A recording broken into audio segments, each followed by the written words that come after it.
এ পর্যন্ত নিজের জন্য কিছু চিন্তা করে নাই, যা যখন যেটা চাইছে তখনই সব নিজের একদম নিঃস্ব করে শেষ করে দিয়েছে সব। ওনাদের জন্য চিন্তা করলে আমাদের আমাদের এটা মাইনে নিতে হবে। তো সবাই এক্সাইটেড, আমিও খুব এক্সাইটেড শপিং করার জন্য। অনেক শপিং দেখতে পাচ্ছি সবার হাতে। হ্যাঁ আলহামদুলিল্লাহ, মন ভরে করা হয়েছে। কত টাকার শপিং করেছেন? অ্যাভারেজলি আলহামদুলিল্লাহ ভালো, 20,000-এর মতো হয়েছে। বাজেট আব্বু ডিসাইড করেছে, তো 20,000-25,000-এর মধ্যেই ছিল। তো সবার মিলে ফুল ফ্যামিলি সবাই আসছি, শুধু বড় বোন বাদে, বড় বোনের বিয়ে হয়ে গেছে, সবাই আসছে একসাথে।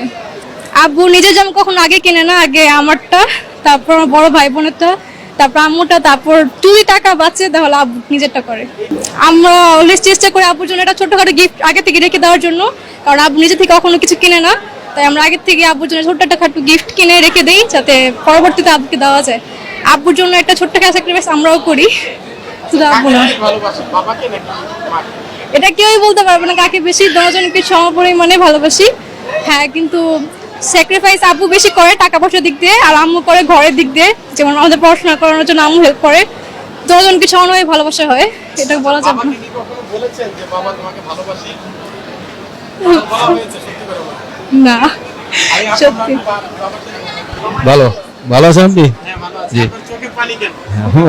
মেয়ের কথা শুনে কথা শুনে। হ্যাঁ, আচ্ছা, এই যে আপনি পরিবারের সবার জন্য শপিং করলেন, বাট আপনি সবার পরে কিনলেন কেন? এটা একটা আনন্দ, একটা সুখ। সবারটা ম্যানেজ করে তারপরে যদি একটা কিনি তাহলে আর কি আমার ভালো লাগে। এটাই আমার প্রতি বছরই আমার একটা আকাঙ্ক্ষা। সবারটা দিলে আমার একটা শান্তি, সুখ, যে সবারটা কেনাকাটা হয়েছে, আমি নিজে জানিছি, এটাই আলহামদুলিল্লাহ। একটা সময় তো ছিল যখন ঈদ মানে আমরা চিন্তা করতাম যে নতুন কাপড় থাকবে, জামা কাপড় থাকবে, একটা অন্যরকম আনন্দ। এই যে বাবাদের জীবন থেকে এই জিনিসটা চলে যাওয়া, এটা কবে থেকে শুরু হলো আপনার জীবনে? এখন ছেলে মেয়ে বড় হয়েছে, এখন ওনাদের একটা ভবিষ্যৎ আছে, ওনাদের জন্য চিন্তা করলে আমাদের আমাদের এটা মাইনে নিতে হবে। এটাই আমাদের মাইনে নেওয়া উচিত। আপনার মেয়ে তো আছে, তারা কান্না করতেছে। আমি আপনাকে একটা কথা বলতে চাই, আপনি তো পাশে আসবেন। একটু পাশে আসবেন।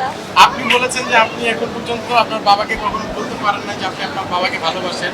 আমরা চাইবো আজকে অন রেকর্ডে আপনি আপনার বাবাকে বলবেন যে আপনি আপনার বাবাকে ভালোবাসেন। আঙ্কেল, আপনি একটু ধরবেন আপনার মেয়েটাকে, আপনি একটু বলেন আপনার বাবাকে আপনি ভালোবাসেন। আমরা সবাই আব্বুর অনেক ভালোবাসি। সবার চোখে পানি। আপনি একটু আপনি এদিকে আসুন। ফ্যামিলি দেখতে পাচ্ছেন যে আজকে একটা ঈদের ঈদকে কেন্দ্র করে তাদের প্রত্যেকের চোখে জল। আসলে এটা হচ্ছে আনন্দের অশ্রু, আনন্দের অশ্রু।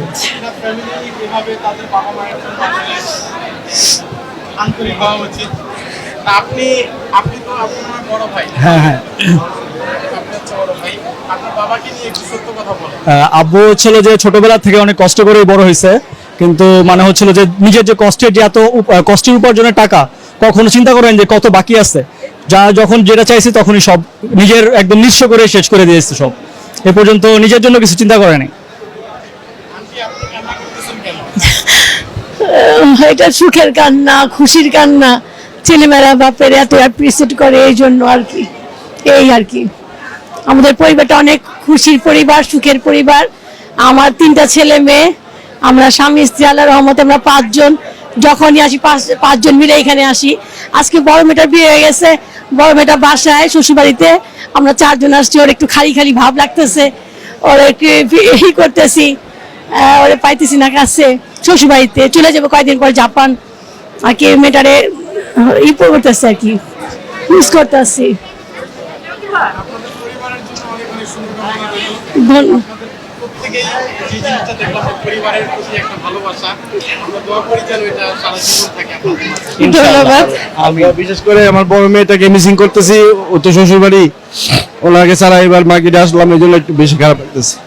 ভালো আছে ইনশাল্লাহ, ভালো আছে, ভালো থাকবো। ওর জন্য কেনাকাটা করেছি।